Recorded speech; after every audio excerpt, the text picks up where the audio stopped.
Mari kita mempelajari bersama-sama sejarah masa muda Nabi Muhammad Sallallahu Alaihi Wasallam. Sejarah singkat, mari pelajari kita bersama-sama biar mengerti, yaitu kisah atau ceritanya waktu dulu. Sejarahnya Nabi waktu remaja, waktu masih muda. Pada waktu itu kita harus mengerti, karena kita sebagai umatnya Nabi Muhammad Sallallahu Alaihi Wasallam. Masa remaja adalah saat-saat yang sangat penting dalam pembangunan sifat seseorang. Karakter, membentuk sifat karakter yang baik, yang kuat. Makanya jangan kita sia-siakan masa remaja. Masa remaja adalah masa peralihan. Tahu peralihan? Karena kalian masih anak-anak semua. Usia berapa, Pak?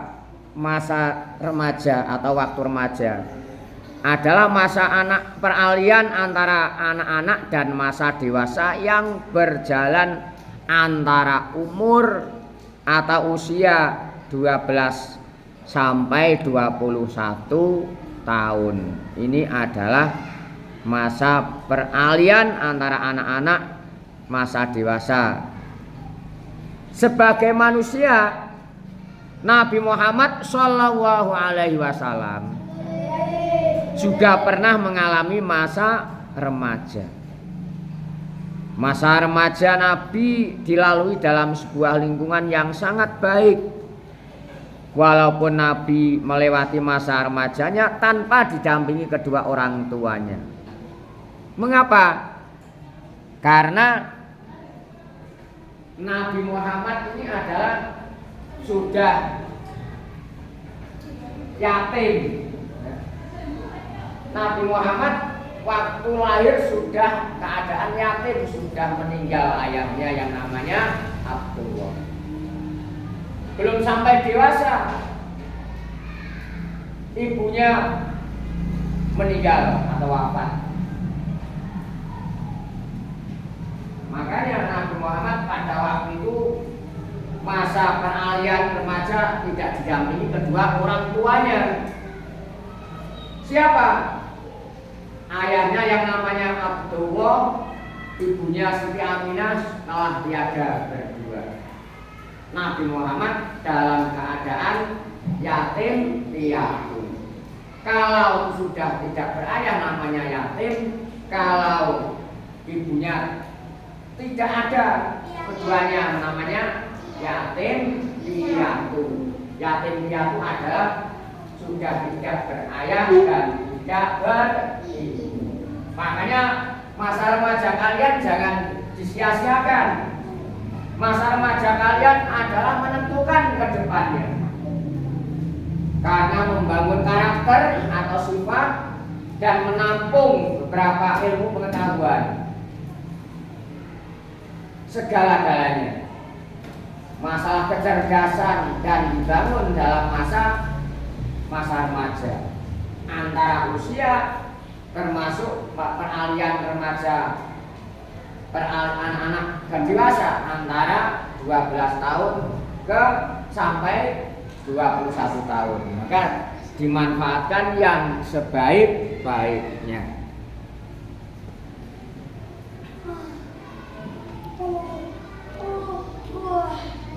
Namun pada waktu itu Abu Thalib sebagai paman dan adik kandung dari ayahanda. Abu Thalib ini pamannya. Pamannya itu bukan Abu Thalib saja, termasuk Hamzah, Abu Sufyan dan sebagainya. Termasuk ada yang mengikuti ajarannya, ada yang tidak, ada yang membangkang atau melawan arus, termasuk Abu Jahal. Dan karena semuanya ini adalah tinakdir Allah Subhanahu wa ta'ala, kita semua juga berusaha mencari ilmu, jangan bermain saja. Tidak boleh bermain Pak, boleh belajar dulu untuk refreshing atau hiburan, bermain sesukamu. Sepanjang bermain itu tidak merugikan kalian dalam belajar, sepanjang permainan itu tidak melanggar agama, sepanjang permainan itu tahu waktu, jangan los, artinya terlantur-lantur melupakan pelajaran atau mengaji atau pendidikannya, jangan. Karena kalau kalian melupakan seenaknya sendiri, nanti akan menyesal. Penyesalan tidak ada di muka, penyesalan itu sudah terjadi di kemudian hari. Dan penyesalan itu tidak ada gunanya. Mari kita bangun yang saat ini, detik ini, waktu dibuat atau digunakan yang sebaik-baiknya. Abu Thalib telah mengambil alih fungsi orang tua dengan sangat baik. Abu Thalib memperlakukan Muhammad, pada waktu itu belum diangkat nabi karena masih remaja, masih anak-anak, dengan penuh kasih sayang melebihi putranya sendiri. Rasa yang ditampilkan tentu saja bukan sikap sayang yang memanjakan, tapi yang bersifat mendidik. Seperti halnya orang tua kalian waktu sekarang ini, detik ini, jam sekian atau jam sekarang disuruh untuk belajar bab masalah beberapa ilmu, terutama ilmu agama. Bukannya orang tua, bapak, ibu guru mengekang kalian, bukan. Ini adalah membuat karakter untuk membangun sifat yang terbaik ke depan. Sifatnya mengekang adalah dalam sifat mendidik, ngajari atau mulangi sing api-api, yang baik-baik untuk bekal kalian setelah dewasa. Kalau dewasa membutuhkan beberapa tantangan ilmu pengetahuan.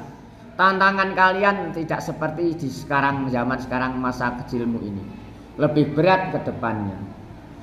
Pak Abdullah dulu waktu itu mengetik, tahu mengetik manual, tek. Pak Abdullah sendiri pernah dalam lembaga ini menjadi sekretaris kalau waktu ujian semester atau THB.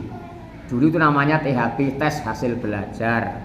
Sekarang diganti macam-macam nama, istilahnya ya casingnya nggak apa-apa, tujuannya itu sama. Mengetik pada waktu itu. Sekarang tik manual sudah nggak jalan lagi. Memakai apa? Memakai komputer, laptop. Nah, yang canggih-canggih. Nah, makanya kalian harus menguasai juga yang seperti ini.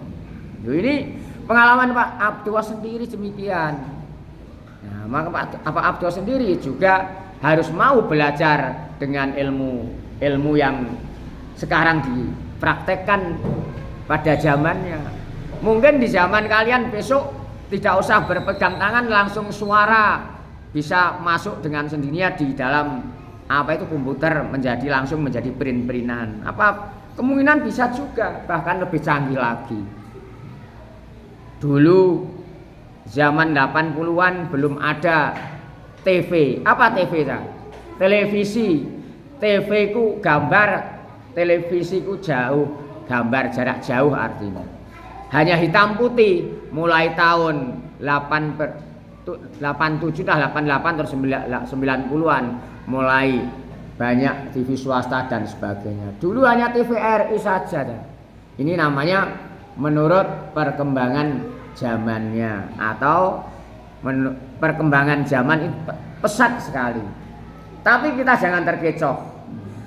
Agama harus kita pegang teguh, didasari dengan ilmu pengetahuan yang kuat, yaitu agama, ilmu tauhid, ilmu fikih, ilmu akhlak, dan ilmu yang lain.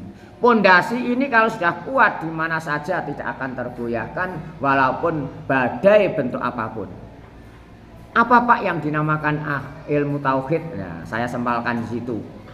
Ilmu tauhid adalah ilmu yang mempelajari tentang ketuhanan. Ilmu fikih adalah yang mempelajari tentang tata cara beribadah, tata caranya.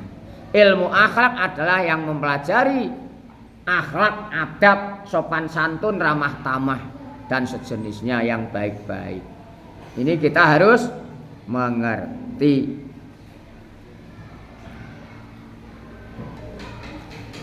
Nabi Muhammad waktu itu belum diangkat menjadi nabi atau rasul. Bersama pamannya, Nabi hidup dengan sederhana karena Abu Thalib adalah orang yang sederhana secara materi dan gaya hidupnya juga sederhana. Kesederhanaan inilah membuat Nabi menjadi sosok yang mudah berempati. Nah, berempati pada kaum lemah. Artinya kita bisa tergegas, misalkan tersenyum.